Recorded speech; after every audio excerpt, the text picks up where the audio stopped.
First Sunday, I never intended to have an affair.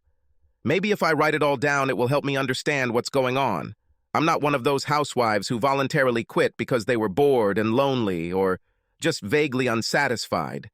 He was just someone I became friends with and started flirting with. Yes, I enjoyed his attention.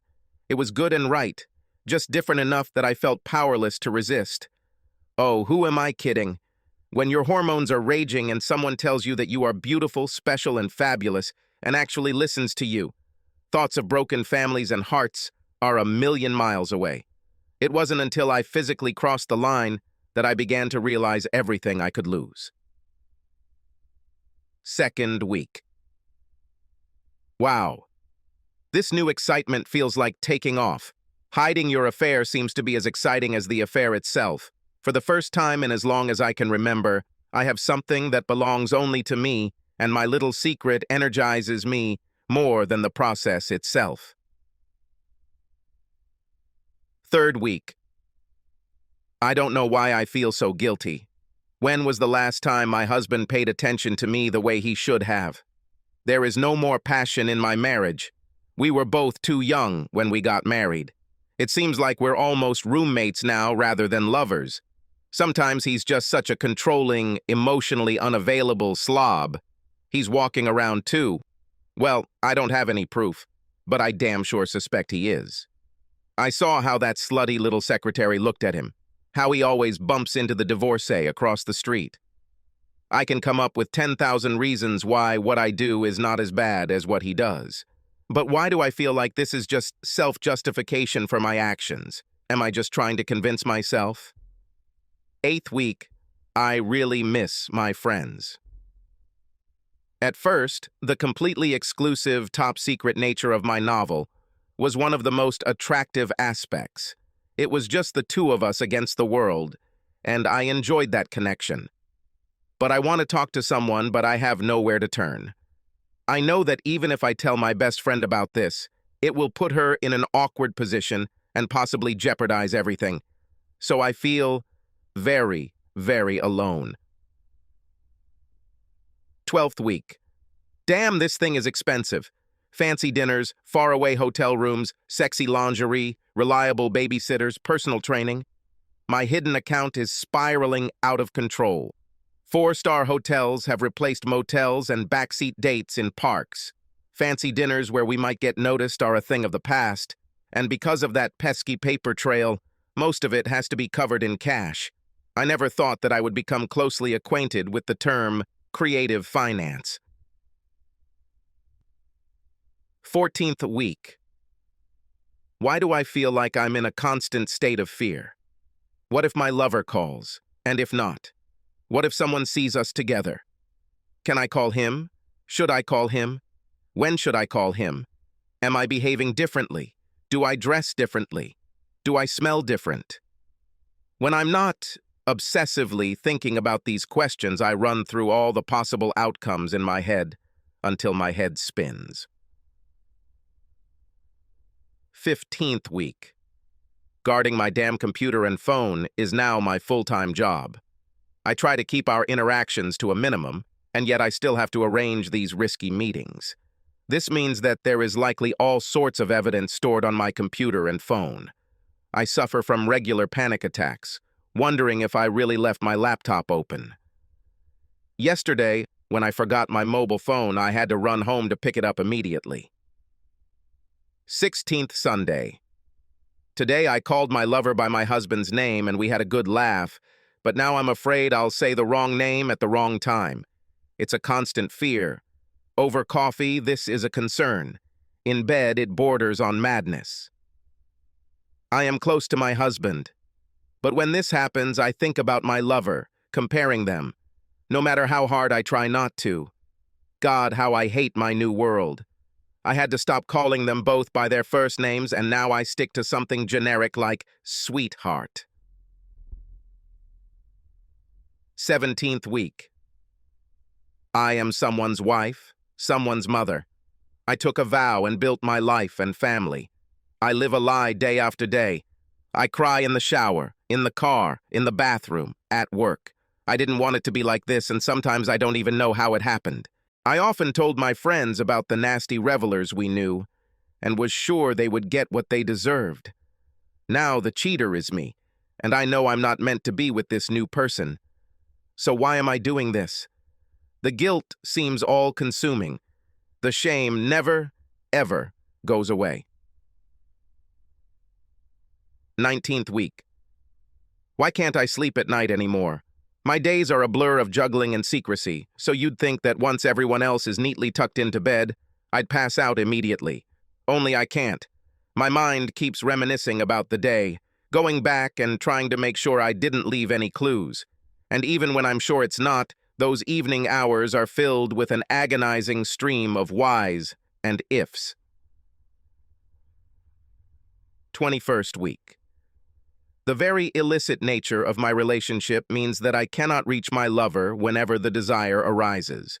When that window finally appears and I can't reach it, my first thought is invariably, he's with someone else. I try to push this thought away, but it is there.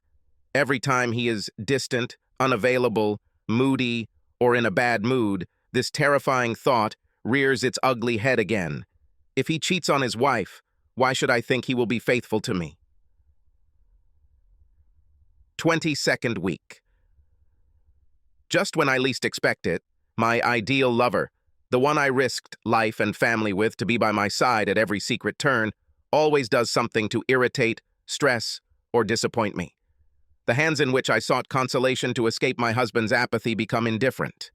The one who attracted me with his calm confidence is in fact a child in need of care. I learned too late that all relationships require sacrifice, work, and compromise. This moment is just sleeping, no matter how painful. Why am I only now discovering that no relationship is perfect? 23rd week. No matter how experienced my new bed partner was, I had to accept the fact that the sheer novelty of sex with someone new had worn off. Our once hot sex had lowered the temperature. Maybe not completely, and I'm not saying it's anything close to boredom, but what used to feel like an electric jolt is now more like a tingling sensation. 24th week.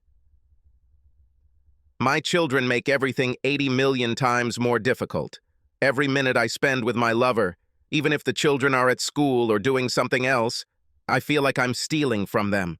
I worry about what they will think if they find out and how I will feel if their future partners do the same to them. Sometimes I cry myself to sleep, thinking about what will happen to them if the only family they have ever known is destroyed. 25th week. It seems so strange, but I began to appreciate things in my spouse that I had never noticed. Should I blame it on a lot of guilt, or maybe I suffer a little from remorse? But when my husband brings me coffee just the way I like it, or this weekend, when he remembered to send my stepmom a birthday card, my heart just breaks a little. The shine is really starting to fade in my other new relationship, so the pain just keeps getting worse.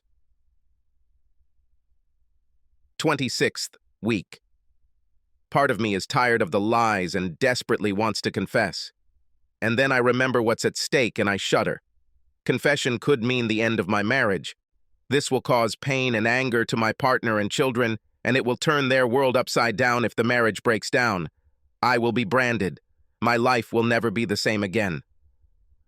So, I return to the grueling game of hide and seek, conceal or confess. Both options suck. 27th week. It was all a mistake. It's just too complicated. I'm very tired. Unfortunately, just because I want to get out of this affair doesn't mean my lover agrees. I tried to end it. He threatened to spill everything to my husband. I think this is a bluff, since he has a wife and children whom he could also lose. Whatever the circumstances, we are not on the same page. It will be a really stormy meeting. I pray that the ending of the novel is not as disastrous as the beginning. 28th week. Now I feel free, but I terribly regret that I didn't. The hearts, promises, and trusts I've broken are painful, and if I knew then what I know now, I wish I could go back and rewrite just a few pages of my story. 32nd week. A month has passed since I finished this matter. I'm starting to think that maybe this affair actually strengthened my marriage. Now I know it was a colossal mistake. I realize how much I lost in the process. This epiphany turned me into the most attentive and grateful partner on the planet. At this point, I have two options. I can confess everything so we can try to move forward honestly and hope that my husband is willing to save our relationship. But I feel that sharing all the dirty details will only hurt my partner, and I decided to suffer in silence. I accept that I will have to live with my guilt, as well as a healthy degree of paranoia that he will somehow find out. On the other hand, my novel is the beginning of a relationship that I have always dreamed of, and will do everything possible to achieve and maintain. This is the beginning of a new chapter in my life. Either way, the affair changed me and my relationships, and I hope I can accept the outcome. 36th week. My world just collapsed. Today I came home to an empty house and found divorce papers from my husband on the kitchen table. We all know that about half of marriages end in divorce, but none of us ever think it will happen to us, which is why it felt even more surreal and heartbreaking when my husband handed me the divorce papers. Of course, I also never thought that I would have an affair. It was just a long novel that I finished a few months ago. I was so careful. Did he really find out? How did he know? Now everything goes through lawyers. It's like, I'm not alive because my husband, my soulmate, the person I would like to spend the rest of my life with, doesn't even talk to me. Informing children was the most difficult moment of my life. I wanted us to tell the children to share the news together as a united front. It was a test to just get my husband to agree to be there without me trying to humiliate or put the burden on him. I know it was my own mess. The children blamed themselves first and foremost, and this was the hardest thing. Then they directly blamed me. I was not ready for the anger, tears, screams, and then silence. My youngest, a preschooler, did not immediately understand this. This means that I will have to listen to some version of this conversation again and again. Wow, I never knew how divorce makes people feel so uncomfortable and their desire to not be around me. This is so unfair. As the friendship I truly shared with my now ex-husband simply ended and left me. All the husbands believed that I would be a bad influence on their wives. I thought the days of strife were over, but the friends who had not disappeared all seemed to take his side. When we parted, I thought that my people would go with me. I tried to surround myself with people who could see the real me, but it was difficult since everyone I seemed to be attracted to were other philandering divorcees or sleazy married men looking for a quickie.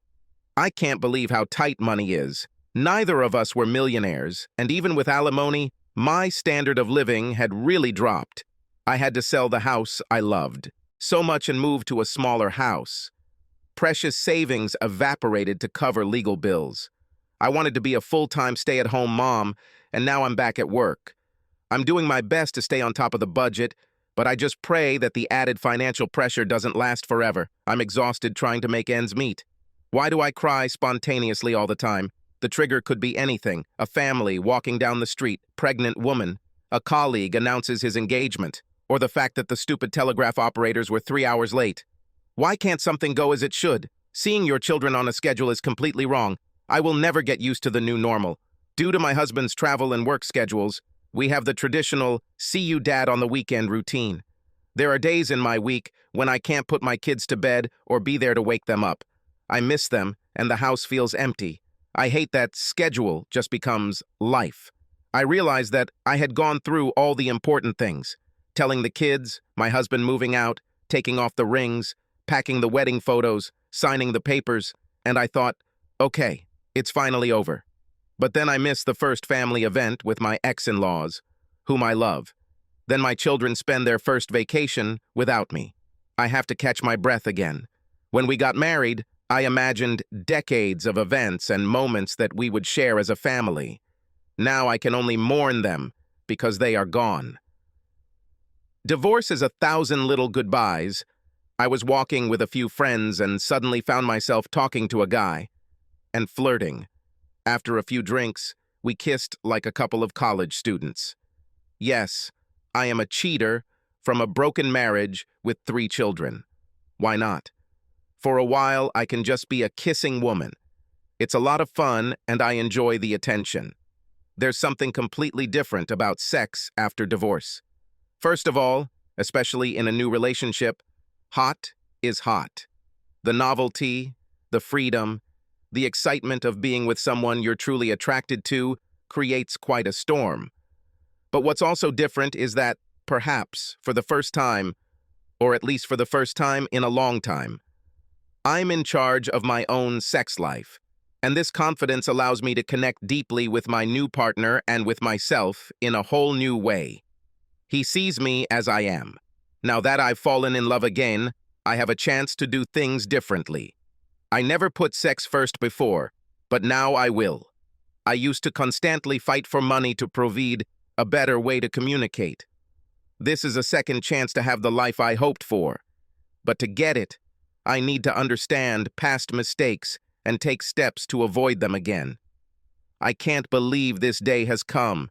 It has come sooner than I could have imagined. I have reached a point where I know that the life I have now is the one I have been waiting for since the day I was served with the divorce papers. My new man is wonderful. I am in a good situation and want to continue to be here. After everything that happened, I deserve it. I was able to go back and jump forward. My new boyfriend, the man in my life, the one who I thought was the light at the end of the tunnel.